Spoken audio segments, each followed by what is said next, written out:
Hello and welcome back to another episode in our Through the Rank series.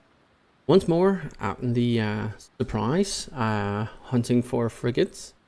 And it's been a bit of sailing to find one, but we are closing on a French single frigate. There's been several frigate fleets around, 3 or 4 ships. And found a one. Now, the issue is these and we're fairly close to shore, but I'll catch up the guy anyway. Now, we've had several attempts, to say the least, to take on frigate. So, I want to progress this series now, and I've just been struggling with the restrictions I've put in place. So, for today, I've added a bit more repairs to it, and we're just going to done the right way, honestly. But let's go attack him up. Gonna be a shitty attack. Why do I always do that? Alright, here we are. As I said, not the best of tanks in the beginning. We are gonna go straight ball am, like for the bow chasers. These are gonna be set chains. We're gonna swing in behind him and we're going to take the fight. As I just showed you, we have 3 cycle repairs. You can also see the time it goes down.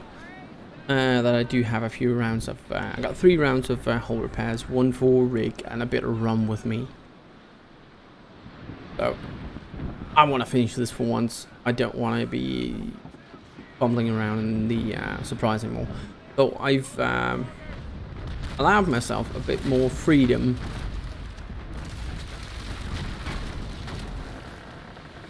Not too bad. Allowed myself a bit more freedom just to get this this stage of the series past, because I am struggling and it has become quite labor intensive to get these episodes done. Solo frigates have been, for me apparently, hard to find, and yeah, it's just been a struggle, and I really want to get this done by now. Oh, firing by stern, so I missed my shot. It is early morning. I'm not even finished with the first round of coffee here, so there's that. Alright, not the most optimal of angles here, but we got to come in front of him instead of sideways.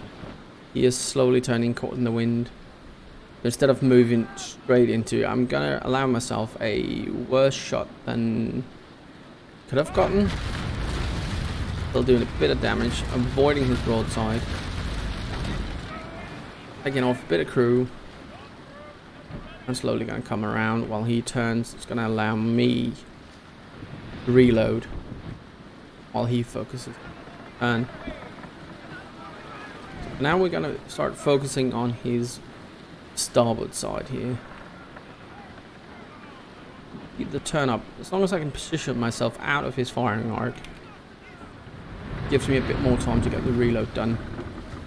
He's out turning me. Fair enough. He's gonna fire in a second. He's gonna cost us a bit here. Some of it might go over, but we're as well. Point blank carronades.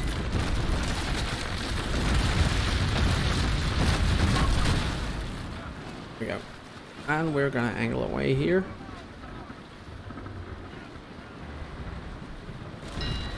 If we can get it before he reloads too much. Not really. Get another reload going.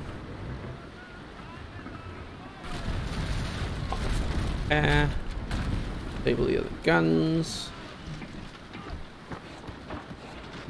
Don't want to do that. Okay. Reload's almost up.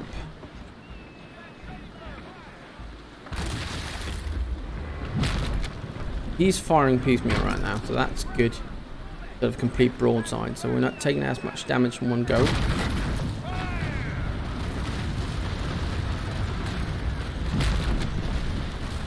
I got to close in.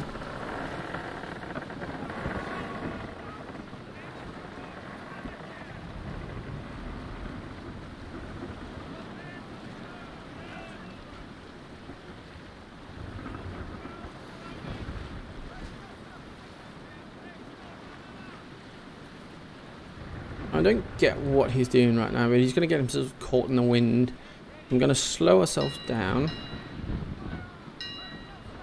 You give yourself a bit more time to get the reload done. Hopefully get in behind him, do a decent amount of damage.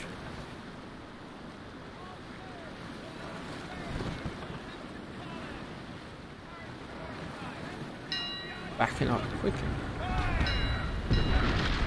We collided. That's not optimal because firing right now is just gonna mean most is gonna shoot and should be firing if he's down, but anyway. We did what we did. Managed to pull off a bit of crew, so we are now at a crew advantage. We're gonna speed back up. As he comes around, he's gonna be counter turning. Firing. Angle just a bit. I think I'm going to do a hard right here. Hard right.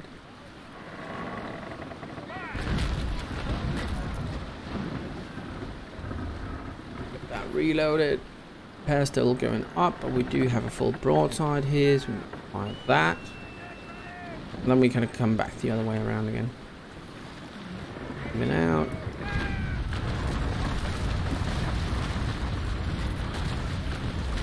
Left hit.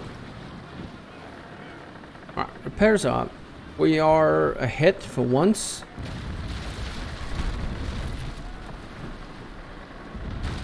Come around. Might take a shot or two to the stern here, but I'll make it. Reload that side as repairs are done. Stern is reloaded.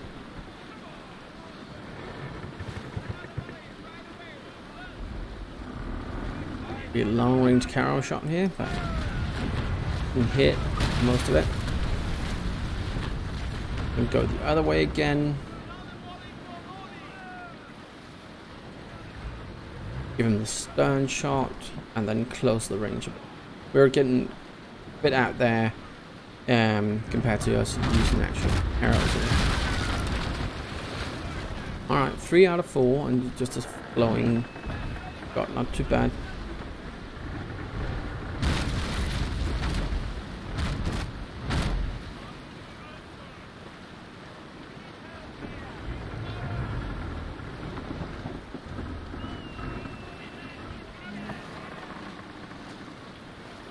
Alright, reload it. Close the gap.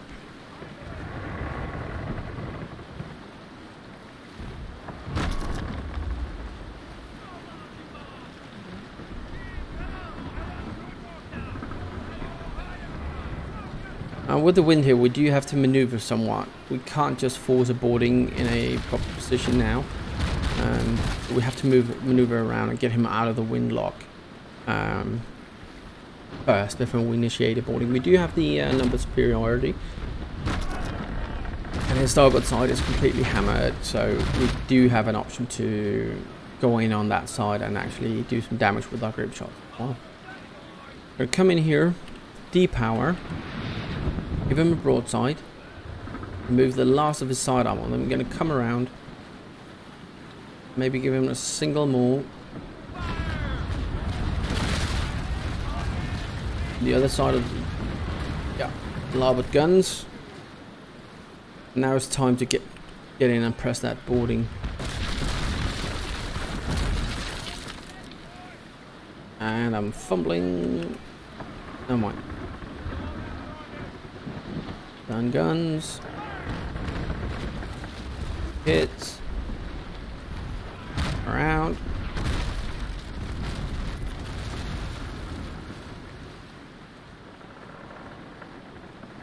Minutes 50.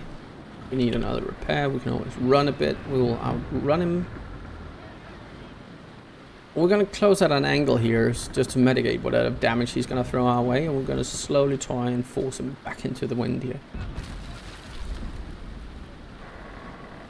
Reload it, disable, reload it, almost reload it. Why on earth?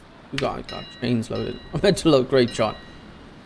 I bet you guys saw that 4 miles away. It was more or less screaming at the screen. Right, so we're going to pass in behind him then. Means we're going to have to maneuver. We're going to pass in behind him. He is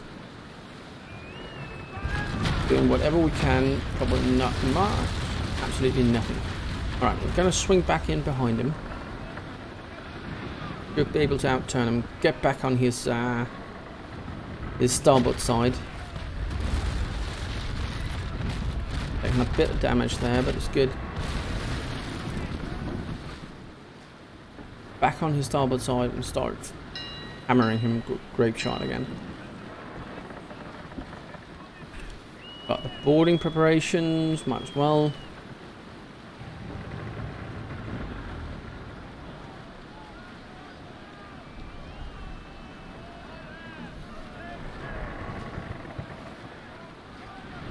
Buttoning the turn. I really want to get that port side, broadside in on me. And that may be our saving grace here. That's not going to mean he's now caught in irons. Our preparation is far enough up that we can initiate a boarding, but we may not want to yet. Wind is somewhat off. He's going to count a turn. Good. E-power. Wing ourselves around. Fire great. Pull him in. You see the ship still sliding somewhat, but he's in a decent position for us to keep firing grape shot at him. We got a almost 100-man advantage here. Preparation is on our side. We're gonna go for a first round attack and then a few braces. And there we go. So this is kind of anticlimactic. I've been struggling with the frigate for so long. I spent, I don't know, I lost track of how many hours I just spent sailing around finding frigates to do this series, and now we got it done in what, 12-14 minutes. Anyway, not too much to talk about with the boarding here. What I'll just say is we got in with a bit more preparation than he was. He was not prepared for boarding. Not as we saw earlier where they rage boarded us. What we did do was, for the first round, wait until the last second. We made sure that it was his firepower that went up. That means he's going to do either musket or deck gun or grenades. And then we attacked, and that usually gives you the benefit compared to any fire-related order and gunnery-related order. That's going to hit hard home. You see we killed 56 compared to 17, and his morale was down to 68 more or less, so he took a massive hit, lost a third of his crew there, and it just shattered his morale, and we won on the first round. If we hadn't, we would have gone back, braced a few rounds, and gone back in once he's ready to fire again. They usually have a system for the first few rounds, and once he's ready to fire that gun, we've done another attack. We should have been able to pull the boarding off pretty easily. With the fight, as I showed you in the beginning, I'm going to show you now actually. I was at that point where I was getting so frustrated with this tier of it that alright, screw the rules, put in 3 rounds of hull repairs. Someone suggested that, and thank you. Put in a bit of rum and just make it happen. If it takes an hour and 20 because you have to repair a few times, so be it. But knowing that, I know I had the upper hand because I could just pull away, repair, come back in the fight. We didn't. It's the same thing as the last one. It just played out with me in a different mindset to this fight, oddly enough. So yeah, we spent 1 round of repairs, no rum, no rig, got in there with the carronades, and finally managed to do this. We got a Bridgetown frame refit, which is not a bad upgrade. A bit of doubloons, not bad, and a wing down ballast, which I never use. The frigate, however, is a mahogany oak. Not the most optimal build, but not a bad build either. Only a shabby one, so we only got 2 upgrade slots. No port bonus whatsoever. But we managed to capture ourselves a frigate. Put a bit of crew on it. And now it will say over here it says captured, and it's added to our fleet as a frigate. Let's go back to port and have a look at her.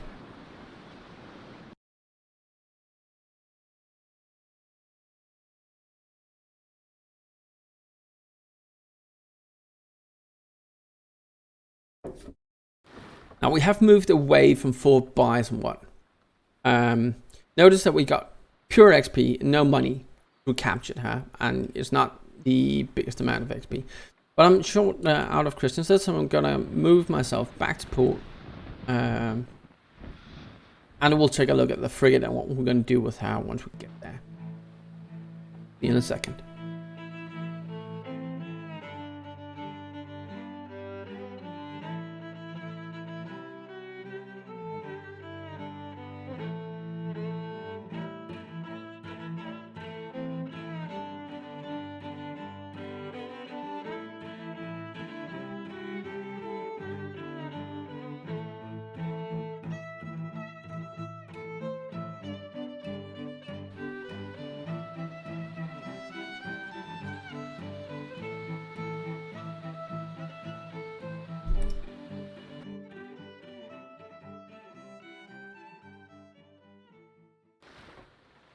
Alright, back to port we are. First off, round.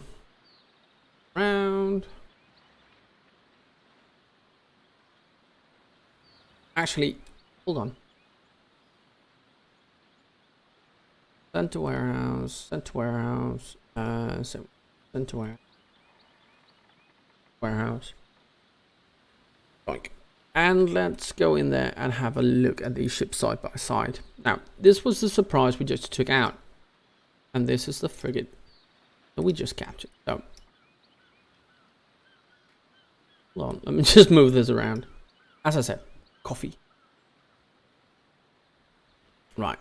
So, the surprise we just took out, loaded out with Caros, as in the previous episodes. Bunch of upgrades on it.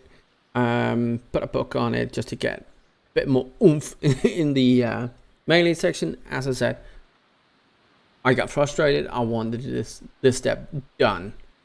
Not making excuses, that's just what happened. So if we compare the two ships, the frigate capture is fairly slower. It's a shabby frigate as well, so I only got 2 upgrade slots on it. Got a more or less 2,000 hit points more on the sides. Lower thickness due to the oak planking, where this is mahogany. No port bonuses on this one whatsoever. Upgrades, nothing unlocked on it. So, thing is, I am kind of debating whether actually on the side of this series building myself a frigate and completely grinding it to get all the slots unlocked. I actually do like frigate play. Anyway, that's not this series. So, where we had the option to mount round again, wink and wink. Maximum of 9-pounders as the biggest guns on the Surprise. We do have the option to mount 18-pounders. Which is obviously twice as heavy, but we also have more guns on it. This has a broadside weight actually quite higher than the next 2 ships in the list, and those are the ones we're going to be fighting. They also have better guns, so these 18-pounders are going to make a difference. Even though it's a shabby ship, they are going to make a difference for us in the long run here. So that's quite an upgrade we just got ourselves there. Anyway, I am going to be filling in the bow guns, and we're probably going to use those 2 upgrades we've got. A bit more hit points, slight speed reduction, not going to matter too much as we're fighting our way upwards. So the ships we're going to be fighting are usually going to be a bit slower as well. And we may just use this one because we have it. Let's put these on. And we'll get ready for another round of fighting. Well, that's the next episode. I hope you, despite me kind of cheating a bit with the rules I said, I hope you enjoyed the episode and are just as pleased as me that we have finally managed to get ourselves out of this surprise here and into this frigate instead. She's a beautiful ship. She's light and nimble and quite fun to play. From what I remember, as you saw from the EXP, I haven't played that much in the frigate specifically, but I've played plenty in the pirate frigate. Next up, frigate gameplay. Don't forget, like, subscribe, all that jazz, and I'll see you on the next one. Safe.